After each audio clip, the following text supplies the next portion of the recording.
เขา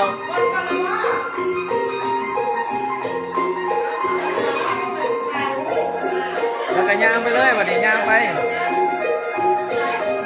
แล้วก็ย่าง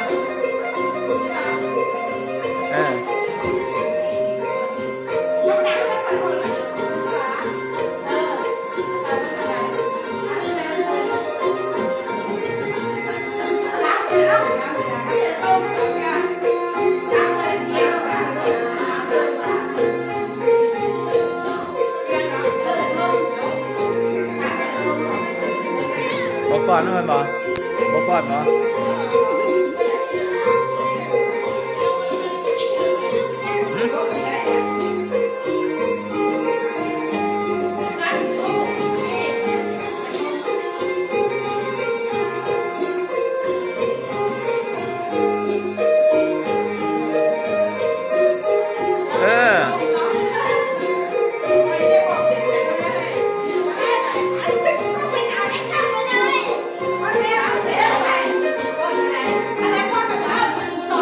แบบนั้นก็ได้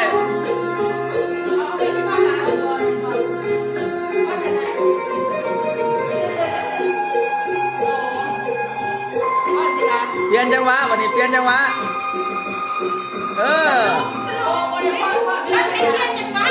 เปลี่ยนจังหวะจากเพชรแบบนั้นก็ได้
บอก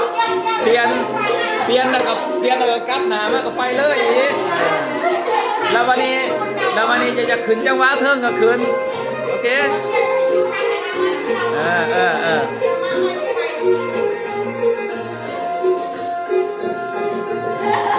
ไปมาดิเดี๋ยวจังหวะไหมขึ้นเทิงวันนี้เอาพอนะทดสอบไปซื้อ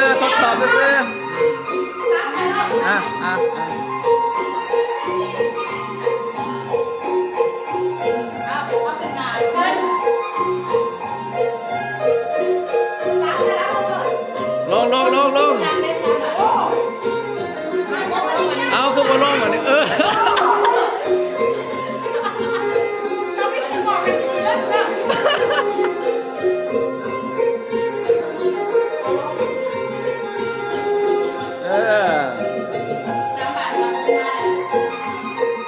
ไปวันนี้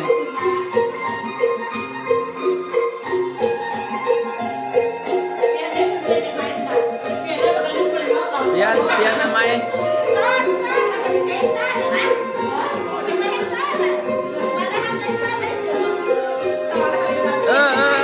ไปสิ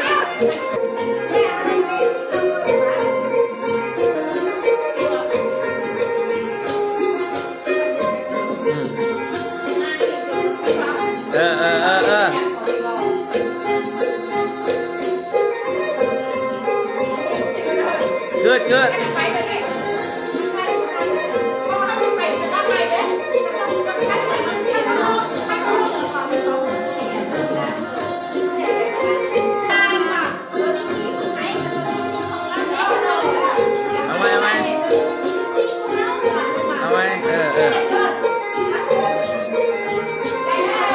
ไปนาวันนี้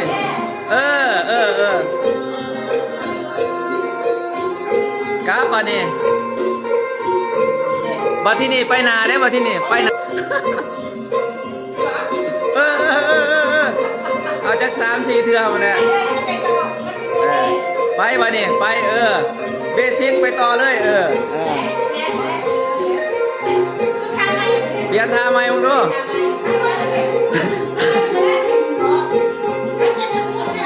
แบบนั้นก็ได้แบบนั้นก็ได้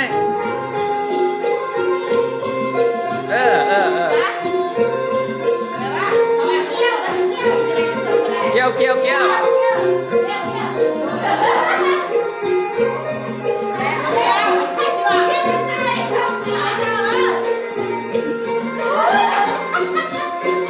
ไปนะโอเค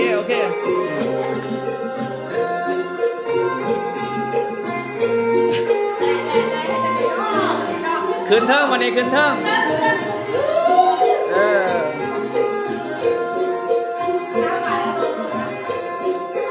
ลง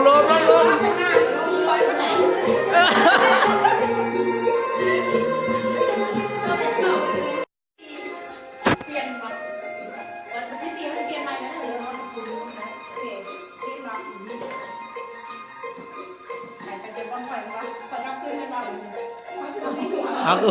บ่เปลี่ยนมอง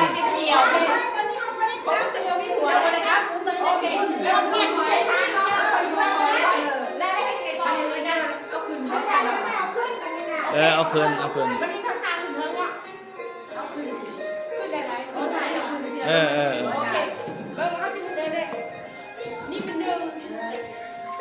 นี่เป็น2ถ้าไป3 เดือนมันกี่ได้แล้ว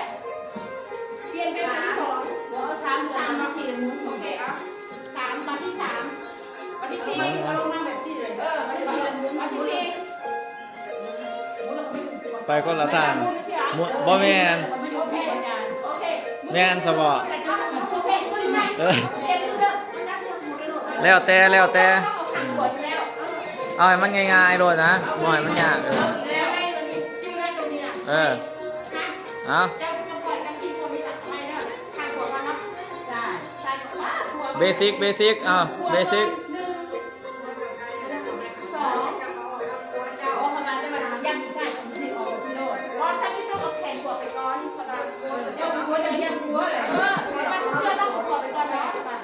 ก่อน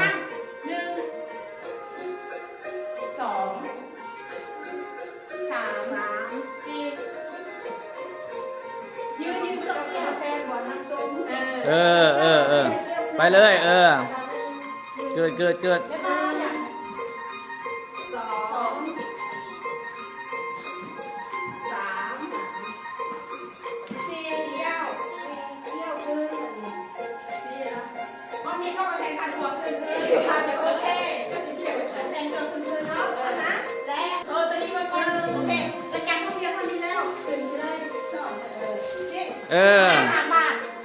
ลง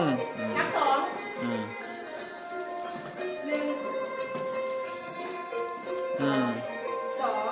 วันที่ 3เสียงทำเสียงยังไงไปข้างไปข้างส่วนนี้ค่ะเขาเชื่อเอาหัวก่อนเอาหัวก่อนนี่ได้หลบได้ยัดลงไปยังไงไปเรื่อ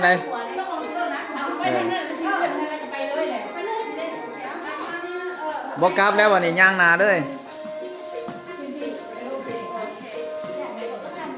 ย่างไปนาด้วยเอ้าน้องสั้นก็ได้ไปเลยลูก3วันที่ 4ให้เลยกลับมาทางฝั่งนี้โมเก่าใจน้อง3วันที่ 4ให้เลยเก่าเลยนี่ประเทศนี่เ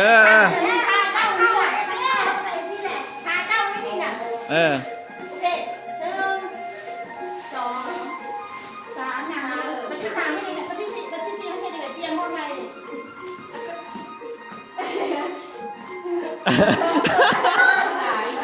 โอ้ยลืมหมดแล้ว